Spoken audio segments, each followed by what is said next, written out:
Constanza Díaz, soy la directora de la Escuela de Salud Pública de la Universidad del Valle. Estamos dando inicio a la segunda actividad del programa de Escuela Abierta. Es un ciclo de conversatorios que se ha denominado Cátedra de Salud Pública Territorial y COVID-19. Es un trabajo que se ha concertado, articulado con COSESAM, con la Corporación Colombiana de Secretarios Municipales y Distritales de Salud, y con la Federación Colombiana de Municipios. Varias universidades nos hemos unido con estas organizaciones para ofrecer especialmente a los municipios pequeños del país actividades de formación y de educación continua que ayuden a manejar asuntos específicamente relacionados con el COVID. Y bueno, yo creo que esta experiencia nos va a llevar a ir más allá, seguramente aportando más adelante frente a otras necesidades y prioridades que todos los municipios tienen en términos de educación continua, de información, de desarrollo de habilidades, conocimientos, etcétera. Entonces, en este momento voy a darle la palabra al profesor Fabián Méndez. Le pido ok, ya lo estoy viendo. El profesor Fabián Méndez es doctor en epidemiología de la Universidad de Johns Hopkins y es magíster en epidemiología de la Universidad del Valle, docente de la Escuela de Salud Pública. El profesor fue además director de la Escuela de Salud Pública durante 2 periodos. Es el director del Grupo de Investigación en Epidemiología y Salud Pública, conocido como GESP. Los temas de interés del profesor están muy en la línea de la salud ambiental y de todos los asuntos que tienen que ver con la justicia social, la justicia ambiental en general, y ha acompañado y desarrollado proyectos a nivel nacional e internacional relacionados con estos temas y también relacionados especialmente con las encuestas nacionales que tienen que ver también con salud escolar y otros asuntos de interés en salud pública. Profesor Méndez, lo dejo entonces al auditorio. Muchísimas gracias por aceptar esta invitación, por su disponibilidad como profesor de la escuela para acompañarnos. Voy a estar aquí pendiente entonces de las preguntas. Les pido a las personas, al auditorio, que pueden ir haciendo preguntas en el chat, y la idea es que al final de la sesión vamos respondiendo las preguntas. Adelante, profesor. Gracias. Bueno, buenas tardes, y les decía que, bueno, muchas gracias por esta invitación. Como la profesora Constanza lo dijo, pues el campo de trabajo de nuestro grupo de investigación y de alguna forma la conexión que yo quisiera hacer hoy en esta charla es sobre la salud pública, el ambiente, pero también por supuesto dentro de esta relación más amplia que es de los sistemas sociales con los sistemas ecológicos, porque esa relación entre los sistemas sociales y los sistemas ecológicos pues es una relación muy estrecha. No se puede entender uno sin el otro. Lo que pasa en los ecosistemas es resultado de lo que pasa en la sociedad, y lo que pasa en la sociedad es resultado de lo que pasa en los ecosistemas. Voy a poner en pantalla completa, por favor me confirman que está viéndose de forma adecuada. Las causas y respuestas a la pandemia desde la justicia ambiental y en salud en los territorios. Este es el título que tiene mi charla, y que tiene como propósito, espero que esté ahí adelantándose, estén viendo la pantalla, soportar a lo largo de mi presentación 3 hipótesis. La primera, que la pandemia que estamos viviendo actualmente del coronavirus es consecuencia de un proceso global de afectación a estos socioecosistemas que venía mencionando, a los sistemas sociales y a los sistemas ecológicos. Y que esa afectación no es una afectación que nos tomó de sorpresa, sino que venía siendo prevista desde hace varias décadas. En segundo lugar, que la subsecuente crisis económica que empezamos ya a vivir y que nos va probablemente a afectar durante los próximos años, no es un fenómeno aislado, sino que realmente hace parte de un proceso cíclico de crisis estructural de este modelo económico del capitalismo neoliberal, del capitalismo moderno, que vimos en la crisis del 2008 y que vuelve y se repite ahora, y que venía en un proceso hacia la crisis que fue acelerado por la pandemia. Y en tercer lugar, que a lo largo de todo este proceso, y como ya muchos lo hemos escuchado y lo hemos vivido, se han desnudado, se han dado, se han puesto en más evidencia, no digamos desnudado porque claro, alguien me decía, ¿quién dijo que no conocíamos que había injusticias sociales y ambientales? Todos sabemos que hay injusticias sociales y ambientales. De pronto lo que pasa es que se han hecho más evidentes. Para muchos se han hecho más evidentes las injusticias que hay en las cárceles, las injusticias que hay por la falta de recursos a los sistemas de salud en el Amazonas, lo que está pasando en el Chocó, lo que está pasando en las zonas más afectadas de nuestras ciudades. Y entonces, esas injusticias sociales y ambientales nos ayudan a entender las causas, también las nuevas estrategias de la biopolítica para el control, y sobre esto voy a hablar más adelante, tratar de explicar un poquito qué es esto de la biopolítica, pero además nos ayudan a desvelar algunas de las posibilidades de acción, qué hacer frente a estas injusticias sociales y ambientales.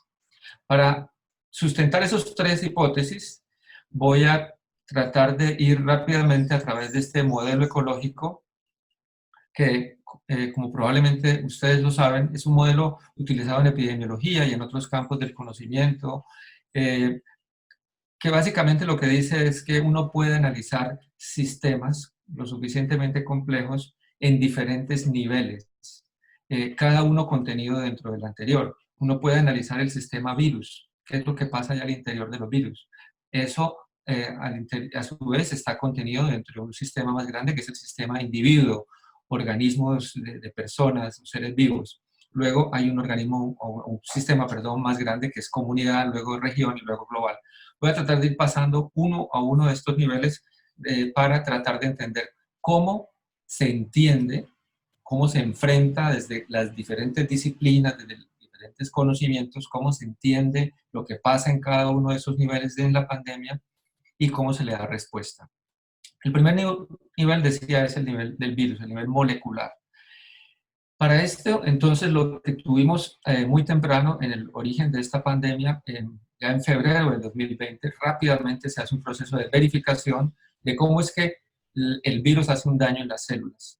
Y eso se puede ver a nivel molecular y además es muy importante para el conocimiento científico moderno visualizar el virus, visualizar esos agregados aquí señalados con las flechas blancas en las células. El virus llegó y hizo un daño. Una secuencia genómica, además, rápidamente identificada. Se identifica y eso es un gran anuncio, ¿cierto? Porque al hacer ese anuncio, lo que hacemos es darle ciudadanía al virus. Decimos, este es el virus SARS-CoV-2. Y esto forma parte, tenemos que verlo dentro de una forma de entender la vida y el mundo hoy. Y es que la vida es entendida a nivel molecular, a nivel de información que está en las células. Que, para ir entrando en esta noción de biopolítica que había mencionado, es lo que algunos pensadores como Nicholas Rose han llamado la molecularización del pensamiento, que hace parte de la tecnomedicina del siglo XXI. Se constituye lo que entonces algunos han llamado una biopolítica molecular, unas formas de control que parten desde lo molecular y que han llegado a los extremos de saber, de poder entender supuestamente el comportamiento de la gente mirando lo que pasa en los genes. Pareciera que todo estuviera determinado por los genes. Y esto está acompañado además de unos procesos de sofisticación en la biomedicina, en el diagnóstico y en los tratamientos que se vuelven industrializados. Claro, detrás de todo este arreglo, en este nivel molecular viral, hay intereses, hay accionistas, hay inversionistas, porque en este nivel está pues todo el interés de la industria farmacéutica mundial con la búsqueda de la vacuna, los tratamientos, que la cloroquina sí, que la cloroquina no. El valor de las acciones de algunas compañías que anunciaron ensayos de vacunas, solamente con hacer el anuncio se duplicó en el mercado mundial. Hoy, por ejemplo, hay mucha preocupación a nivel mundial, lo plantean ya digamos, dentro de este arreglo geopolítico mundial, que una tercera parte de todos los insumos para la producción de medicamentos en el mundo reside ahorita en solo dos países, en China y en la India. Y esto ha empezado a generar una preocupación ya en Europa, en Norteamérica, es decir, dependemos, una tercera parte de todos los insumos para producir los medicamentos se están produciendo allá. Y esto parte, por supuesto, porque europeos y norteamericanos, para disminuir costos y para mandar, liberarse, digamos, un poco del los problemas ambientales de la contaminación que producen este tipo de fábricas, pues las trasladaron para reducir costos a la China y a la India. Y ahorita dicen, esto nos genera un problema mundial. Pasemos a un siguiente nivel, el nivel de los individuos, el nivel del sufrimiento que vemos de gente que se enferma, de gente que muere.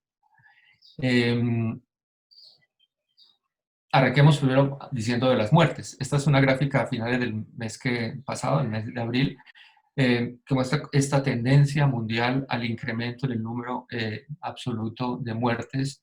Probablemente el número es más grande, sabemos. ¿No? Esto está limitado por qué tantas pruebas se hacen y qué tanta atribución al coronavirus se hace en muchos casos. En epidemiología utilizamos la escala logarítmica para mirar tendencias, porque a diferencia de la anterior gráfica, que tiene los mismos datos, pero en una escala aritmética, o sea, de números, la distancia que hay de 0 a 50.000 es la misma que hay de 50.000 a 100.000. En esta gráfica se presenta una tendencia que muestra es el porcentaje de cambio. En estas gráficas, la distancia que hay de 0 a 100 es la misma que hay de 100 a 1000, de 1000 a 10.000 y de 10.000 a 100.000. O sea, nos está hablando del porcentaje que está cambiando y eso nos ayuda a mirar tendencias y a ver que hay estas dos olas. La primera ola de acá, la primera joroba sería la de Asia y la segunda es la que estamos viendo gradualmente, primero con Europa, Norteamérica y Sudamérica. En particular, esas cifras para Latinoamérica pues muestran diferencias en términos absolutos. Brasil, esto pues se ha ido consolidando, Brasil está disparado, México, Perú, Ecuador, Chile en las últimas semanas se ha disparado también y ha igualado a Colombia en términos de muertes y lo ha sobrepasado de hecho. Cuba, Bolivia, más abajo, El Salvador y Costa Rica. Estas son cifras absolutas y como digo aquí en la diapositiva, nos muestran diferencias en cifras, aparte porque los países son de diferente tamaño, Brasil tiene más población, por supuesto, que Costa Rica, pero nos muestran además una tendencia similar, un incremento rápido y luego una tendencia a aplanarse, aparentemente fruto de las cuarentenas, pero no sabemos en las próximas semanas qué es lo que se nos puede venir en términos de estas tendencias. ¿Por qué hay diferencias en mortalidad y letalidad entre lugares? Es diferente la situación que hoy podemos describir para Estados Unidos, para Italia o para Colombia, porque están en momentos diferentes de la epidemia, empezaron en diferentes momentos históricos y eso, por supuesto, hace que no se puedan hacer comparaciones directas de la mortalidad. Son diferentes también las mortalidades y letalidades por la demografía. Sabemos y se ha descrito que poblaciones mayores tendrán mayor mortalidad, pero ojo, esa no es la situación necesaria que vamos a ver en nuestros países, porque aquí estamos viendo enfermedad y mortalidad en población más joven. Número de pruebas tomadas, entre más pruebas yo tome, pues más voy a ver el panorama de lo que está pasando y puedo identificar además casos más leves y esto puede hacer que la letalidad, que recordemos, letalidad es número de muertes sobre número de casos. Si yo tomo muchas más muestras, pues voy a tomar muchos más casos leves y eso puede disminuir la letalidad. O sea, entre más busco, voy a tener en el denominador mucha gente levemente enferma que me va a disminuir la letalidad. Las características de las personas, comorbilidades y condiciones preexistentes, lo que ya sabemos, diferencias en acceso a servicios de salud, y en particular, pues un asunto que nos preocupa a todos nosotros en nuestro país y que ha sido reflejo también de lo que ha pasado en muchos países, y es los sistemas de salud. La atención hospitalaria, si se tienen o no los recursos y el personal necesario, si se van a sobrecargar o no las UCI. En Brasil ya las UCIs en Estados Unidos andan en 90% de ocupación, nosotros andamos en el 40%, México anda más o menos por lo mismo. El sistema de salud centrado en individuos o el sistema de salud centrado en comunidad. ¿qué es lo que tenemos nosotros? Tenemos un sistema de salud como el nuestro, basado en aseguramiento, que se desprende, que se dispara solamente cuando usted se enferma, pero no tiene una visión comunitaria, no tiene una visión territorial. Y en esto ya los italianos y los europeos lo han vivido y parece que finalmente lo reconocieron en este artículo de un grupo de intensivistas italianos que dicen este brote, más que un fenómeno de cuidados intensivos, es un problema, es una crisis humanitaria y de salud pública. Porque lo que ellos están reconociendo es que un sistema de salud centrado en los individuos no es el que se necesita para atender el COVID-19 y que precisamente eh, los procesos de privatización vividos en España, vividos en Italia y que lo hemos vivido también en nuestro sistema de salud colombiano, reflejan aquí en este otro artículo, reflejados en este otro artículo aquí italiano, de entre el 2010 y el 2019, perdón, muestran en cifras muy claras cómo esos recortes financieros del sistema de salud italiano de 37 billones de euros han significado una progresiva privatización de los servicios de salud.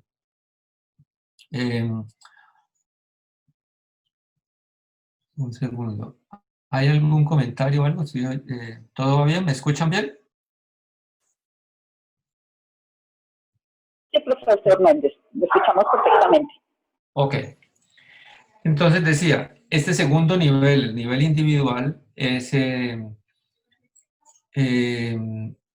tiene que ver con el diagnóstico y el tratamiento. Es así como responde el conocimiento, generando pruebas, generando protocolos de hospitalización, protocolos de atención en UCIs, que tratan de identificar rápidamente los casos para disminuir la mortalidad y la letalidad, pero como ya hemos visto, esto depende en parte también de la disponibilidad de equipos profesionales de salud, de infraestructura hospitalaria, de insumos. Depende, ya lo dijimos, de si nuestro modelo de salud está centrado en el individuo o en la comunidad para poder dar una respuesta integral en los territorios, de las prácticas de atención y que, como ya lo refería en el ejemplo de Italia y lo vemos en nuestros países, pues han sido colonizadas y reformadas por el aseguramiento, donde prevalece el interés económico, la ganancia de las corporaciones sobre el derecho a la salud. Y es que en este proceso, digamos, de privatización, se ha cambiado la atención de salud en salud por procesos donde lo que interesa es la capitalización. A este nivel individual sugiero que lo que deberíamos estar considerando adicionalmente a lo que ya hemos mencionado es quiénes son los más vulnerables en nuestro contexto, quién es un paciente crónico no controlado en nuestro país, no es un paciente adulto mayor, no es una persona mayor de 60 años, tenemos pacientes de 35 o 40 años con diabetes no controladas, hipertensos, obesos. Tendríamos que estar además considerando otras variables, otras disparidades, otras desigualdades, inequidades por posición socioeconómica, por raza, etnia y por género, entre otras.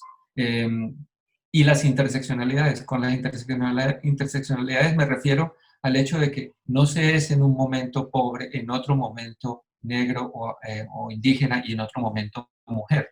Se es a la vez las tres cosas.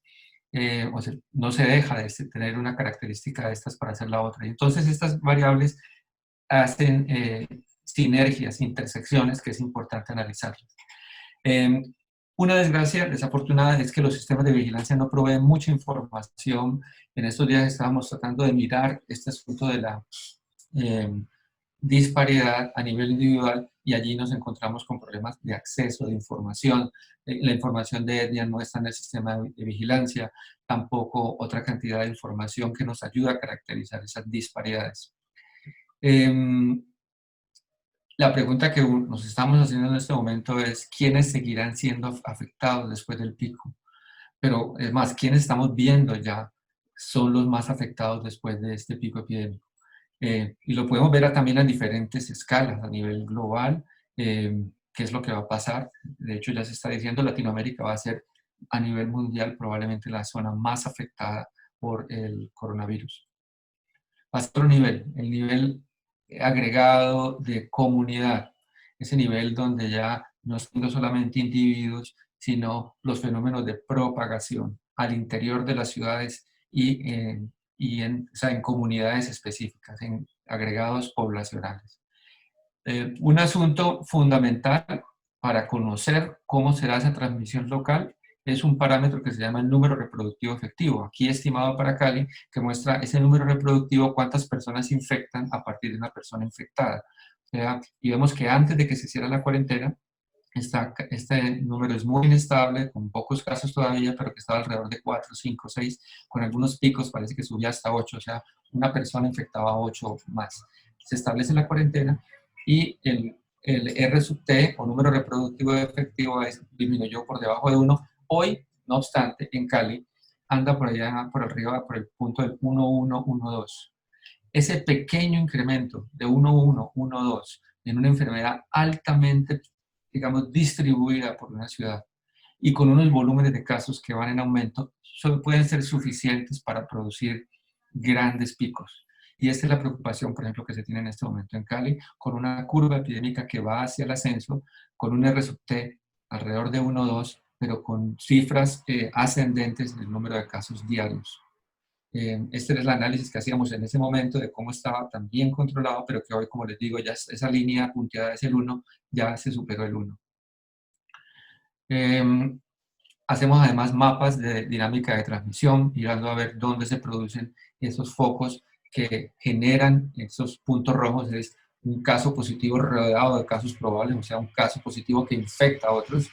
Este mapa es de principios de este mes y ya el mapa que hoy revisábamos precisamente en una reunión que acabo de terminar muestra un corredor en toda esta parte roja, completamente roja, cogiendo todo lo que llamamos en Cali el distrito de Agua Blanca. Todo este sitio está en rojo completamente, toma todo este sector y del oriente se va un poco hacia esta parte central de la ciudad, lo cual genera, digamos, los focos de transmisión. Entonces, a nivel comunitario, lo que tenemos es unos análisis para mirar la dinámica de transmisión y unas medidas. Disminuir transmisión con lavado de manos, aislamiento social, etiqueta de la tos, uso de tapabocas, protocolos de comportamiento en el trabajo, pero además de la vida diaria. Y sobre esto quiero detenerme un poco. Evidentemente hay unas acciones que desbordan el sector salud, se necesitan acciones intersectoriales, pero todos estos procesos, desafortunadamente, llevan a una profundización de una visión de responsabilidad individual, donde terminamos medicalizando problemas que son de índole social. Terminamos pensando que el problema, o sea, que la pandemia es el virus, o que la pandemia es el aislamiento, y no terminamos de darnos cuenta que detrás hay unas problemáticas sociales de fondo. Esto tiene un origen históricamente que podríamos ubicar desde el siglo XIX, cuando se establecen los regímenes de higiene personal, y que terminan en el siglo XX convirtiendo a la salud como un valor ético de las sociedades, donde se individualiza esa responsabilidad, como ya decía. Los individuos se convierten en actores de su propia salud, nos convertimos todos en consumidores, es más, en las últimas décadas, activos de terapias y de medidas profilácticas. Es una responsabilidad individual asumir dietas, terapias, en fin, medidas que se toman a nivel individual. Se genera entonces lo que algunos han llamado una ciudadanía biológica, una relación con nosotros mismos como seres somáticos. Es en nuestro cuerpo, pareciera que estuviera la ciudadanía, no en las relaciones con otros, no a nivel comunitario. Se individualiza la salud y se individualiza el comportamiento de las enfermedades. Y esto es en parte lo que hace o constituye la noción de biopolítica que quiero relacionar aquí con el coronavirus.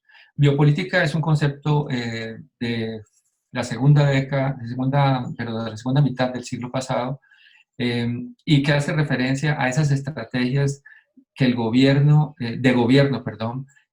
establecidas por el Estado y las instituciones médicas para tener control sobre el comportamiento de los individuos y de las comunidades. Es la forma como hoy precisamente se establece ese control a través de medidas que vienen desde arriba abajo, pero hay que decirlo, y aquí quiero hacer énfasis en esto, esta biopolítica no solamente es un proceso de arriba abajo, sino que es un proceso que viene desde adentro. O sea, es la mirada, además, inquisitiva que se tiene desde el vecino, desde todo el mundo para el control del comportamiento.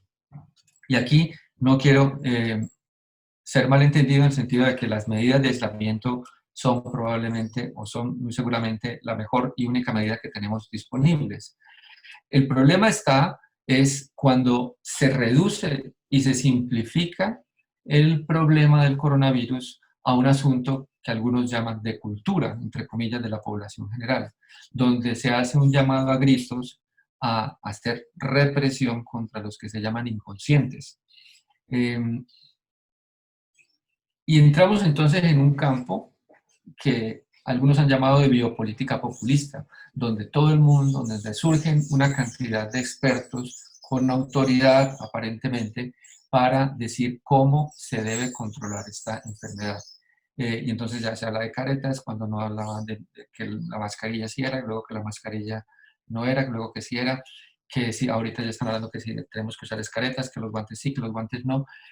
Más allá de este conocimiento que se tiene, el llamado es, en contraposición a esa biopolítica populista, esa forma de controlar y de utilizar el biopoder para profundizar formas de gobierno, generar procesos de biopolítica democrática, de democratización de los conocimientos, donde se dé un diálogo, donde no sea un asunto impuesto, sino que se entienda cuáles son las razones y cómo y por qué se entienden estos comportamientos en las comunidades, que es lo que hace que una persona, una mujer, cabeza de familia, que vende chontaduros en Cali y que no tiene que comer, tiene que salir a pesar del riesgo que corre a ver cómo hace el rebusque, ¿cierto?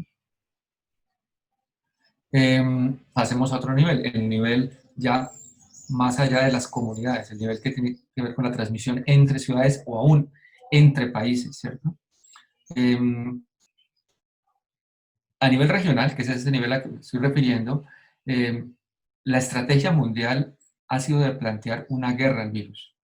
Probablemente todos han visto este par de videos, que uno de Bill Gates y otro de Obama, que fueron hechos hace 5 o 4 años, donde ellos pronosticaban ya la ocurrencia del virus, pero además donde planteaban una estrategia de guerra. Bill Gates decía, necesitamos estar preparados, la OTAN tiene unidades móviles que pueden activarse con gran rapidez, la OTAN, recuerden, son los ejércitos del Atlántico Norte, y entonces se equiparan a los médicos, a los militares, para que nos beneficiemos de esto, movernos rápidamente, hacer logística y tener áreas seguras. Y Obama también lo decía, para poder hacerle frente a esta pandemia, tendremos que establecer una infraestructura global, general, que permita ver rápidamente dónde está ocurriendo la epidemia, aislarla rápidamente, responder rápidamente, y para eso vamos a tener que hacer unas inversiones para poder captar la epidemia en su momento temprano. Esa guerra al virus parece que se traduce también en una guerra entre países. En Francia se denunció lo que llamaron algunos una guerra de máscaras por los equipos de protección, que llevó a acusaciones por aparentemente un manejo mal intencionado del mercado de las mascarillas a nivel internacional. Parece que un envío desde China había sido secuestrado por los americanos. Dijeron unos oficiales franceses que se iban a llevar ese envío que iba de China para Francia, lo iban a llevar para los Estados Unidos.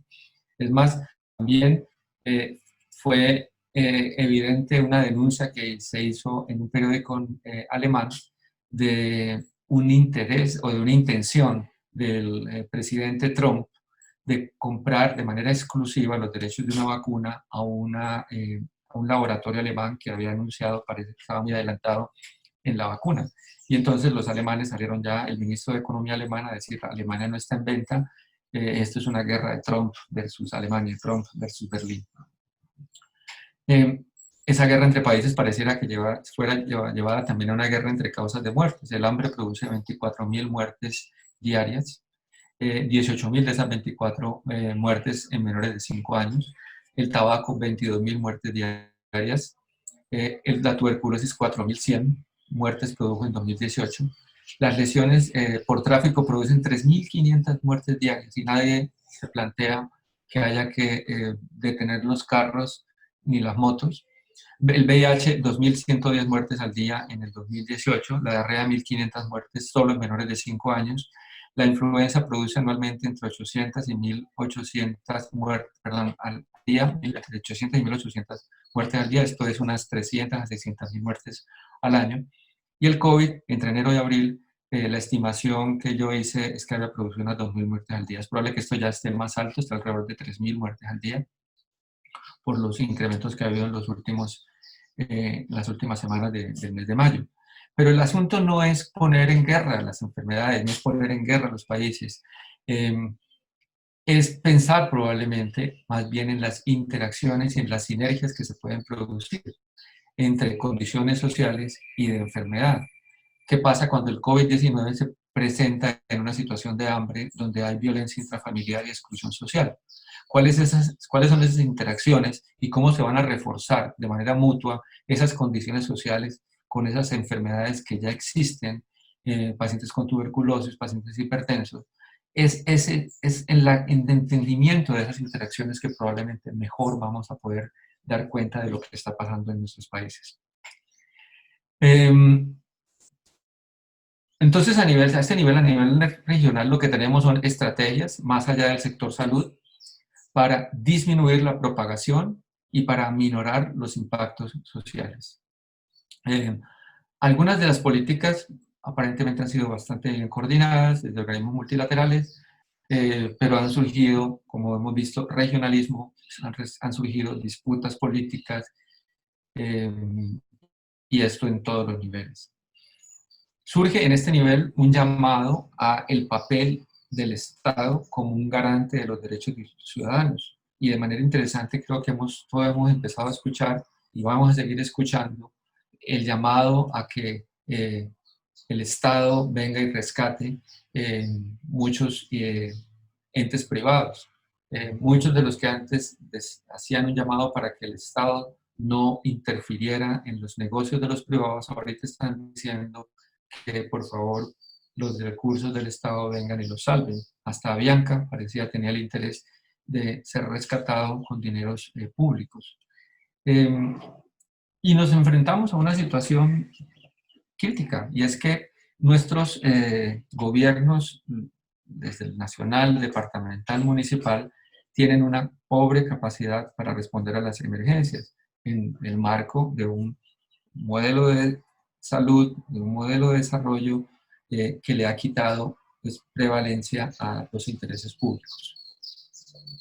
Pasemos al último nivel, el nivel global, el nivel, digamos, que probablemente nos va a dejar ver más los intereses económicos que están detrás de las grandes corporaciones a nivel internacional. Es que los orígenes de esa pandemia están bastante estudiados. Ese es un artículo publicado en el 2012, pero hay muchos más estudios y hay libros publicados sobre cómo surgen las zoonosis pandémicas, como es la del coronavirus, como fue el ébola, como ha sido el MERS, el SARS-CoV-1, o sea, la primera epidemia de SARS. Todas estas pandemias, epidemias de gran cobertura, surgen en 3 etapas. Una primera es una etapa que ha sido llamada de preemergencia, donde lo que pasa es que los seres humanos invadimos el hábitat de la vida silvestre y cambiamos el uso del suelo. Esto se vio en Malasia, cuando amplios espacios de la península malaya fueron los bosques talados para hacer granjas porcícolas. Interesante el análisis de esto. En Malasia se produjo esto y Malasia es un país islámico que no consume carne de cerdo. Sin embargo, los intereses multinacionales hicieron que allí se hicieran unas grandes granjas porcícolas, básicamente interés de grandes multinacionales chinas. La mayor multinacional de carne de cerdo es una multinacional china, WH Group. Y esta multinacional pues compra estos terrenos, se cortan bosques donde había murciélagos. El murciélago entró en contacto con el cerdo y ahí se produjo el Nipah virus. El virus Nipah que pasó a segunda etapa, pero allí se quedó. El virus del Nipah, que aquí lo menciona esta gráfica, no llegó a la tercera etapa. En la segunda etapa lo único que se da es esa interfaz entre humano y vida silvestre, o sea, humanos se infectaron con el virus del Nipah, pero por algunas características propias de ese virus que tienen que ver con su mortalidad y su capacidad de transmisión, no se avanzó hasta la tercera etapa, que es la etapa pandémica, que es favorecida además por el viaje y el comercio internacional. Entonces eso está muy bien estudiado y se sabe cómo desde la primera hasta la tercera etapa surgen estas zoonosis pandémicas como es la pandemia del coronavirus que vivimos. Se tiene analizado a nivel global. Este artículo también de Morse en el 2012 lo planteaba. Las zonas rojas de aquí son las zonas donde hay más interacción entre actividades humanas en zonas donde hay alta biodiversidad de vida silvestre. Y donde se da esa interacción es el alto riesgo. Es más probable que ocurra una pandemia. Y aquí llama la atención que en Latinoamérica, Colombia es una zona de alta riesgo. Alto riesgo porque somos muy biodiversos y porque cada vez tenemos actividades humanas en los bosques silvestres, con ampliación de la frontera agrícola, con las actividades mineras. Entonces, a este nivel lo que tenemos es una guerra a las pandemias, ¿cierto? Que me recuerda lo que fue la guerra contra Irak de los Estados Unidos. La guerra contra Irak de los Estados Unidos significó una discusión interna entre prevención en inglés y preemption. Preempción sería la traducción literal al español, no existe esa palabra. Preemption, prevention. Básicamente, la prevención no es admitida a nivel de las leyes internacionales porque es una guerra que frente a algo que probablemente pueda ocurrir, pero de la cual no hay evidencia certera. La preemption es cuando hay una evidencia de que ya va a pasar. Y entonces eso sí es aceptado a nivel mundial. El punto con la guerra de Irak fue que los Estados Unidos dijo, la guerra que hicimos nosotros contra Irak fue una guerra preemptiva, porque era evidente que ya iban a atacarnos. Y eso sí es aceptado en las leyes internacionales. Pues bueno, el asunto es, este lenguaje parece que es el que se extrapola de la guerra a la salud pública, y entonces ya no es necesario hacer prevención. Pareciera que lo único que pudiéramos hacer es prevención. Y esperemos a que se den las primeras señales y ahí sí vamos a poder intervenir. O sea, lo que tenemos que hacer no es ir a las causas de las causas, sino que lo que tenemos que hacer es hacer solamente detección temprana de las pandemias, mirar cuántos virus salen y saltan desde los animales silvestres a los animales en granjas, identificar probablemente vacunas universales para múltiples virus. Les está diciendo, tenemos que hacer una vacuna para todos los coronavirus. O sea, prevención, pero no prevención. Y con esto lo que estamos es negando que detrás de las causas de esta gran pandemia, de las que han pasado en las últimas décadas y de las que van a ocurrir en el futuro, está el problema de que hemos traspasado los límites de la afectación a la biodiversidad en este modelo de desarrollo. La expansión de la frontera de la agroindustria y la generalización de la ganadería intensiva y extensiva. Lo que estamos viviendo, como lo mencionaba desde el principio, es una aceleración de una crisis económica de un modelo que está desgastado. Y nos plantean una supuesta batalla comercial entre China y Estados Unidos en el fondo de esta guerra al virus. No obstante, en estos días escuchaba algo muy interesante. Resulta que las grandes compañías tecnológicas de los Estados Unidos están pidiéndole al gobierno de los Estados Unidos más recursos para poder ganarle la batalla tecnológica a China. Lo interesante es que los capitales chinos hacen parte ya en gran medida tanto de Apple como de Microsoft. O sea, China y la inversión del dinero chino está al interior de estas compañías. O sea, hay una aparente teatro de batalla entre China y Estados Unidos, pero en el fondo realmente son las mismas corporaciones las que se benefician. Porque los capitales y los intereses corporativos lo que hacen es utilizar esta contingencia para de alguna forma reorganizar ese nuevo orden mundial y profundizar el modelo. O sea, con esto, con esta presentación hasta aquí, espero haber dado luces de las tres hipótesis que planteé al principio. Que la pandemia de COVID es consecuencia de un proceso global de afectación a los socioecosistemas que ha sido previsto desde hace varias décadas, que la subsecuente crisis económica no es un fenómeno aislado, sino que es parte de un proceso cíclico de crisis estructural del capitalismo neoliberal, que las injusticias sociales y ambientales de la crisis actual develan las causas, las nuevas estrategias de la biopolítica para el control y las posibilidades de acción. Y en este último punto probablemente necesito reforzar un poco y es la parte final de mi presentación. Es evidente que en todos estos niveles, lo que estamos haciendo evidente o lo que se hace evidente son fenómenos de injusticia ambiental y social. No creo que esto se trate de una venganza de la naturaleza, como en ocasiones hemos leído en estos días, que la naturaleza está vengando y que por eso mandó el coronavirus. Probablemente lo que vamos a ver ya, bueno, y estamos viendo ya, son procesos para acelerar este modelo de crecimiento.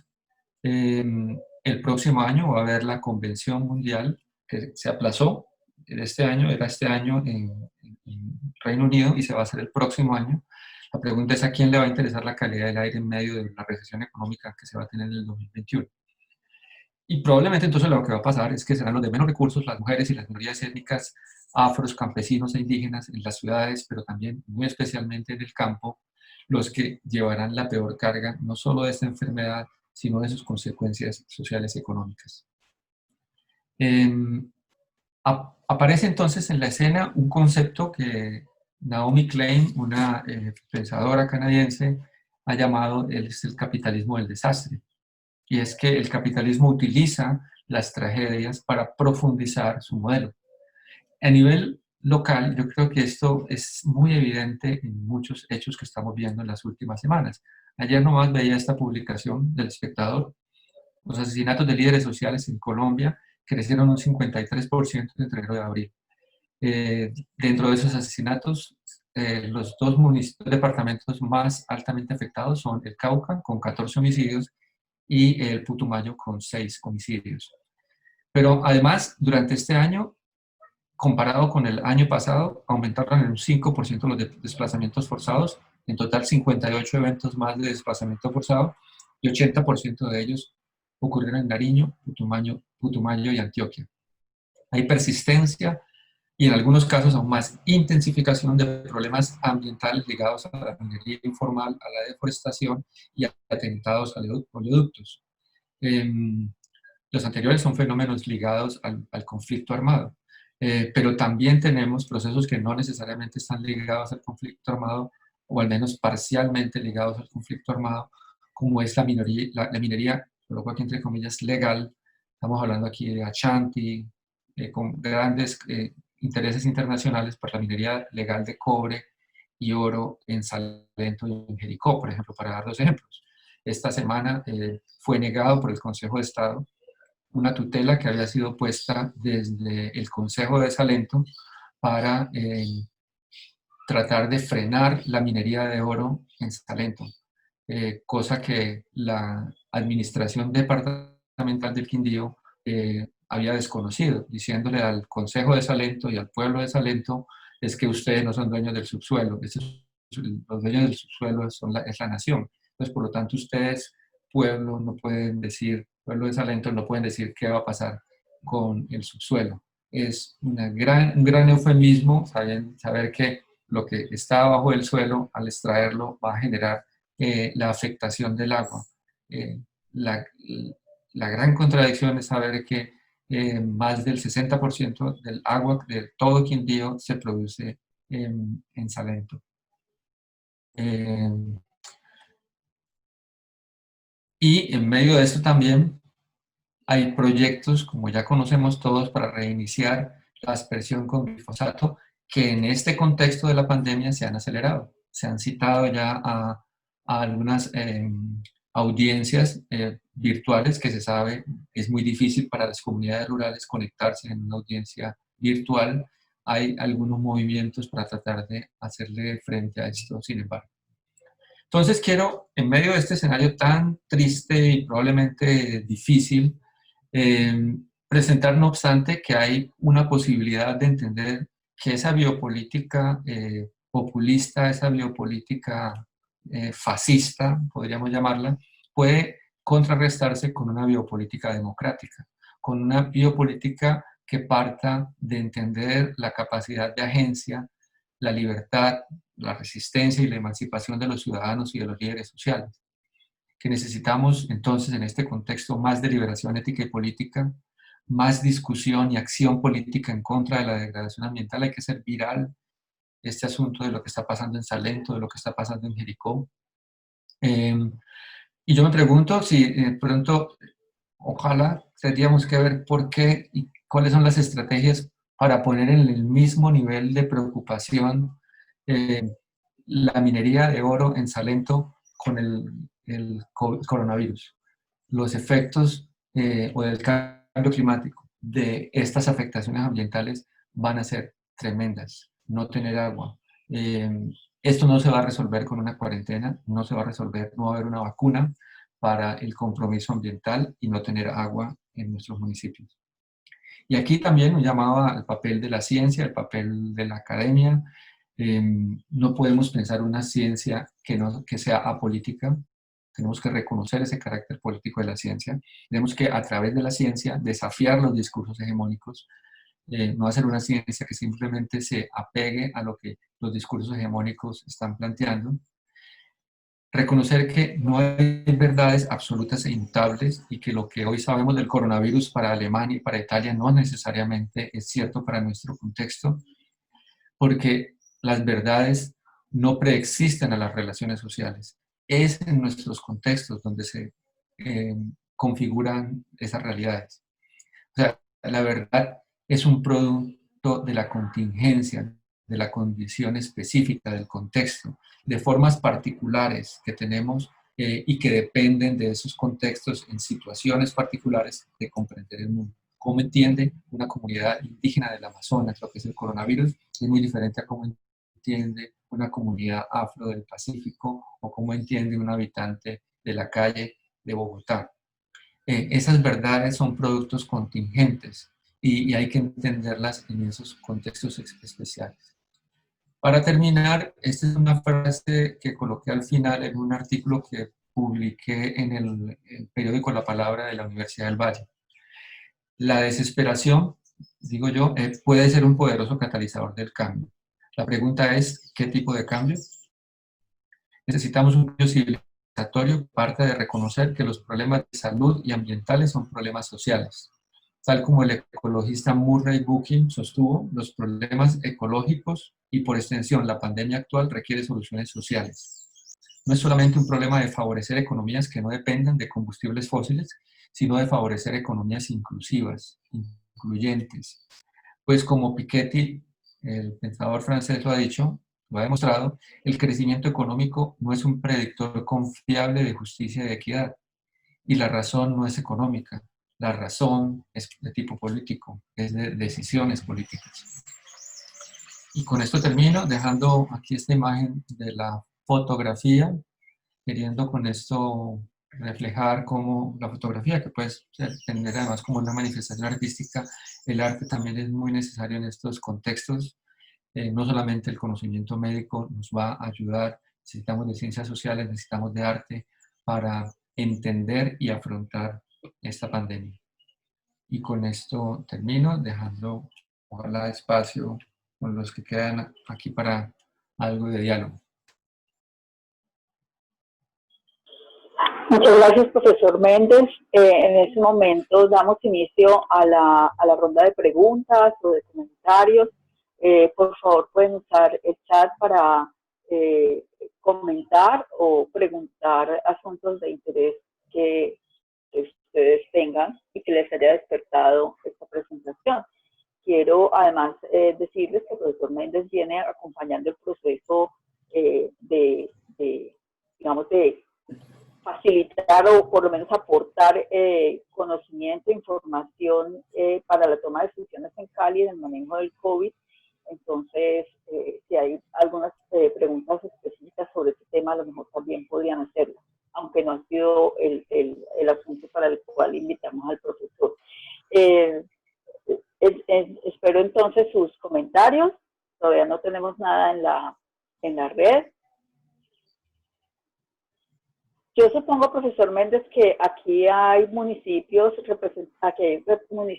representados en donde todavía no hay COVID, que están, digamos, que no tienen casos todavía.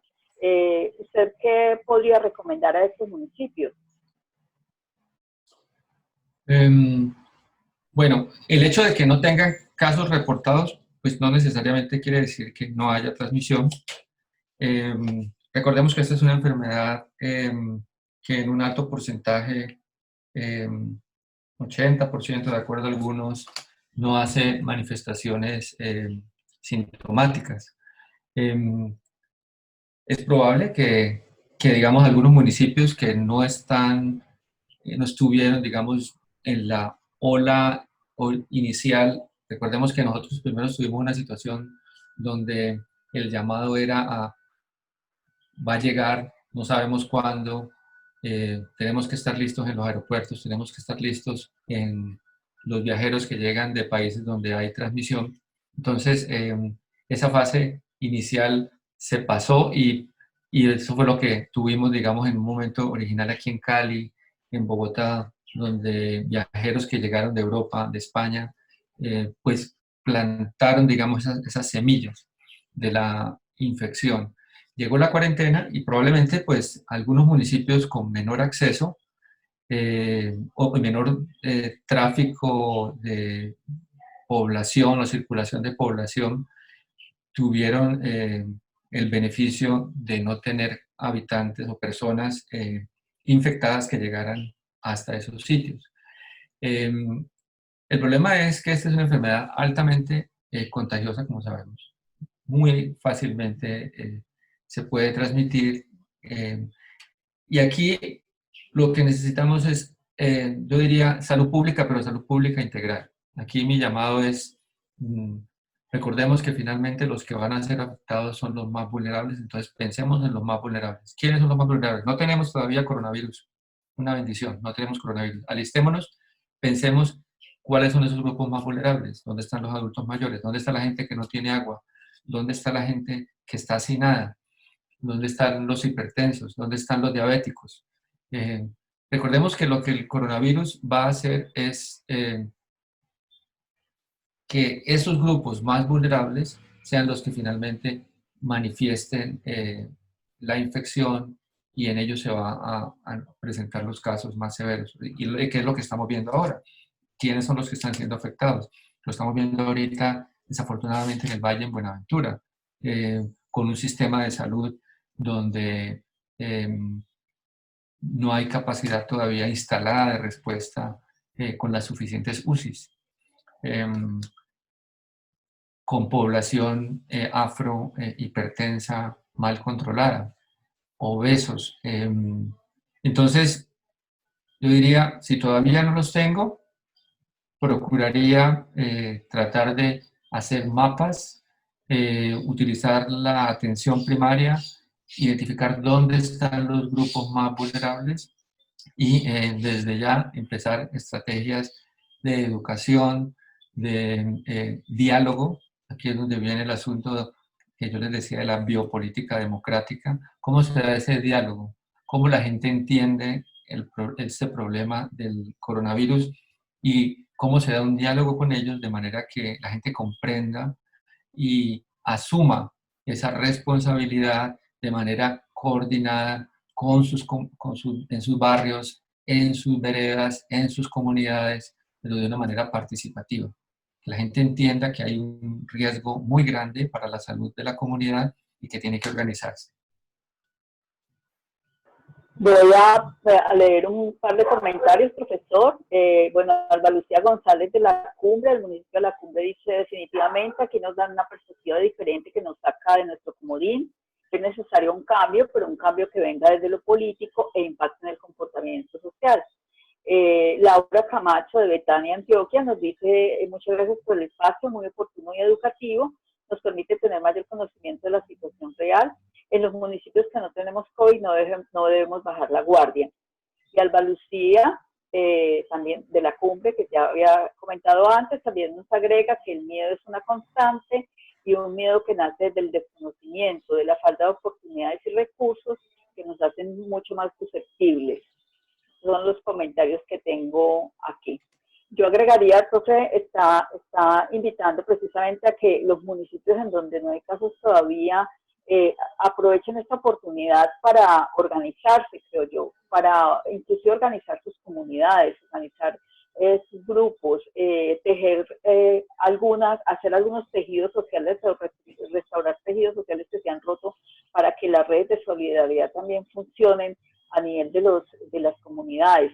Los municipios pequeños también tienen una gran ventaja porque tienen un único prestador de servicios de salud, que muchas veces es el hospital, y en un trabajo articulado con el hospital y el sector educativo y otros sectores del desarrollo podrían tejer unas alternativas diferentes para enfrentar el asunto, teniendo en cuenta el contexto.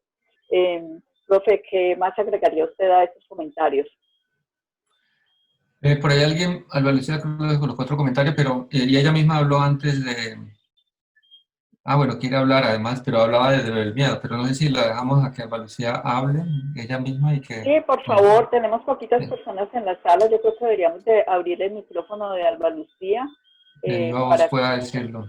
para que pueda participar. Gracias, muy buenas tardes. Yo soy Alba Lucía González, soy una auditora de servicios de salud, pero se van a aterrar más porque yo soy revisora fiscal. Pero tengo a cargo una subsecretaría de salud que en este momento vive la novedad, la pandemia como lo nunca antes visto. Yo quisiera que por encima de que ya con lo que usted nos ha indicado, nos ha dado una visión diferente sobre que efectivamente estamos en una pandemia, pero que posiblemente siempre hemos venido atravesando situaciones que también han causado mortalidades muy altas y que nunca se han impactado porque el cambio debe ser desde lo político. Yo quisiera que este proceso que tenemos de ustedes de capacitación nos enseñaran a nosotros los municipios a realizar estrategias de información, educación y comunicación, como lo está marcando la circular 025 del 2020, expedida por el Ministerio de Salud y Protección Social para afrontar la pandemia. Entonces vienen hablando de crear unas estrategias con los recursos que los municipios tenemos, que por cierto son muy pocos para las actividades de tipo colectivo, pero que en últimas están pasando siempre a las empresas sociales del Estado. Pasan a las empresas sociales del Estado tal como lo establece la resolución 0518 del 2015, pero las actividades no tienen el impacto que deberán tener.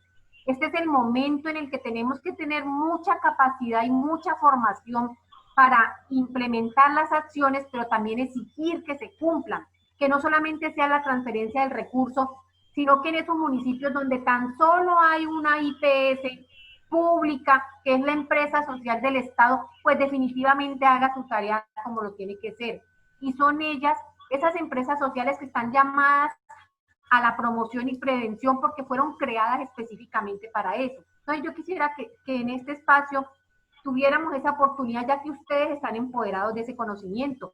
Ustedes son los expertos y me parece excelente este espacio que le está abriendo a los municipios. Estoy aterrada de la participación. Yo, por mi parte, voy a divulgarla porque ojalá todos mis municipios y los que están aquí cercanos en el valle pudiéramos hacer parte de él. Muchas gracias. Muchas gracias. Gracias, Alba Lucía. Sí, hay varios conceptos sobre los cuales yo quisiera referirme. Uno, Alba Lucía antes había mencionado esto del miedo, una constante que nace desde el conocimiento, de la falta de oportunidades y recursos que nos hacen más susceptibles. Yo creo que este sentimiento del miedo hay que saber entenderlo. Alguna vez hablaba con un dirigente aquí en Cali y hablaba de la necesidad de mantener el miedo como una cosa importante de intervención. porque si la gente no tiene miedo, la gente no va a aislarse, porque entonces va a decir, no, esto no es nada, esto es cualquier cosita. Yo, más que el miedo, yo trataría de eh, promover, generar espacios para que el conocimiento genere, digamos, en esos espacios de diálogo con comunidades, una comprensión de cuáles son los riesgos, de la magnitud de esos riesgos, eh, y de cómo pues necesitamos generar procesos de solidaridad, a ver, estamos frente a una coyuntura, estamos frente a una crisis que pareciera viene de otras crisis y no sé cuántas más crisis, como ya decíamos antes. Mi temor es que usar el miedo y pararnos desde el miedo para generar estrategias de intervención no tienen el alcance de mediano y largo plazo que quisiéramos desde el punto de vista de salud pública. Eso lo vivimos con VIH hace muchos años atrás. No es a través del miedo que vamos a generar cambios en el comportamiento a nivel individual, a nivel colectivo. Es más a través del diálogo, de la comprensión, de entender también que hay unos conocimientos en las comunidades. Las comunidades tienen muchos conocimientos que tenemos que acogerlos, de dar ese diálogo intercultural donde, digamos, la ciencia y el conocimiento pueden aportar, decir, bueno, así sabemos, así se transmite, así el virus pasa de una persona a la otra, el lavado de manos es la principal medida. Entonces, pero conectar esto con un proceso más amplio de salud pública. ¿Qué pasa si el acceso al agua se va a ver comprometido porque se genera un proyecto de minería en Salento? ¿Qué pasa con las fuentes de agua y la calidad de agua en la cumbre, entonces?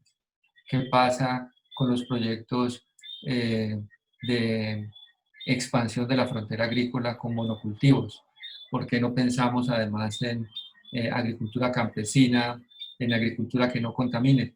Porque finalmente yo creo que de lo que se trata con estos procesos de participación social es generar, a mí me parece que lo más importante es como las conexiones, entender que lo ambiental, lo social, y lo que estamos viendo a nivel de morbilidad, de enfermedad, no son asuntos desconectados. Todos están conectados. Ahí nosotros estamos haciendo, déjenme, con esto termino mi intervención, estamos haciendo unos análisis de cómo el conflicto armado en Colombia generó impactos en el ambiente y a través de eso en la salud. Y estamos utilizando 3 ejemplos, categorías, si quisiéramos llamarlas así, para analizar esa conexión entre conflicto armado, ambiente y salud, con la aspersión del glifosato, dispersión aérea de glifosato, con la minería informal, que es la que usa mercurio, y con la voladura de oleoductos. Y claro, a nivel de evidencia, usualmente los tomadores de decisión quisieran ver solamente cómo el glifosato llega al suelo, pasa por la raíz a un alimento y o nos exponemos en la piel o lo aspira o lo inhalamos. Las conexiones son mucho más complejas que esto. El glifosato a su alrededor genera alteraciones de los ecosistemas con alteraciones de las fuentes de agua, pero además genera procesos de violaciones de los derechos humanos, ampliación de la frontera agrícola, las comunidades pierden sus modos de vida y entonces terminan siendo campesinos sin tierra que terminan siendo empleados con condiciones laborales desafortunadas de grandes empresas. Entonces, aquí se configura, como ustedes pueden ver, un asunto que va mucho más allá de que un químico llegando a a un órgano como a un riñón. Y al parecer, algunos quisieran ver solo eso, cómo el glifosato, si el glifosato llegó o no llegó al riñón y produjo daño. Pero necesitamos conectar, necesitamos hacer conexiones, necesitamos entender, por ejemplo, entonces cómo el coronavirus no es la pandemia no es el virus, es la frase que yo quisiera como tratar de hacerla viral. La pandemia no es el virus, la pandemia son todas las manifestaciones sociales en un marco de desigualdad, desigualdades de género, desigualdades de clase, desigualdades étnicas, desigualdades en acceso a servicios de salud, que hacen que los más vulnerables sean los que finalmente sufren las consecuencias. Y frente a eso, lo único que nos queda como sociedad es la organización, el debate, la agencia, no quedarnos callados, hacer evidente lo que está pasando en nuestros municipios. Gracias, profesor Méndez. No veo más hay un comentario de Isabel Peña de Cabullaro que dice que tienen un caso y desde la experiencia es importante no bajar la guardia en medidas preventivas y ellos siguen trabajando manteniendo el controlado y siguiendo las recomendaciones y orientaciones del Ministerio, del Orden Nacional y Departamental. Bueno, qué bueno que hayan podido mantener el control sobre el asunto. No veo más comentarios aquí. Creo que si no hay más comentarios, entonces me voy a permitir cerrar la reunión. Les recuerdo que en la próxima sesión estará el profesor Daniel Cuartas, quien va a hablar de herramientas para la georreferenciación, a partir también de la experiencia que está teniendo en el municipio de Santiago de Cali, y por supuesto desde su formación y desde su experiencia en otros campos del conocimiento. Él de hecho trabaja con el doctor Méndez en temas de cambio climático y otros asuntos. Entonces los esperamos en la próxima sesión. La sesión pasada tuvimos 63, más de 60 personas conectadas. Esta vez no tuvimos ese número de personas, pero esperamos que puedan acompañarnos más personas la próxima vez y agradecemos la difusión que ustedes puedan hacer entre sus redes. Y les recordamos que la Escuela de Salud Pública también tiene abiertas inscripciones a los posgrados de salud pública, maestrías en salud pública, epidemiología, administración de salud y salud ocupacional, además de la especialización en auditoría en salud. La escuela tiene otras actividades como en extensión, como las actividades que tienen que ver con la comunidad pregunta, son espacios dirigidos específicamente a la población en general, en donde se discute un tema o una función particular de la administración pública y las personas resuelven dudas, inquietudes y preguntas sobre temas que son de interés general. Y bueno, también después del profesor Daniel Cuartas vamos a tener a la profesora Patricia Muñoz, quien va a hacer 2 sesiones para hacer una actividad práctica de episervicios, o sea, para que podamos mirar la programación y de los servicios de salud en función también del COVID. Agradezco nuevamente su atención, profesor Méndez, muchísimas gracias por su participación, por compartir este tiempo con nosotros. Y los esperamos en 8 días. Recuerden inscribirse oportunamente para hacer más rápida la entrada a la sala. Hasta luego.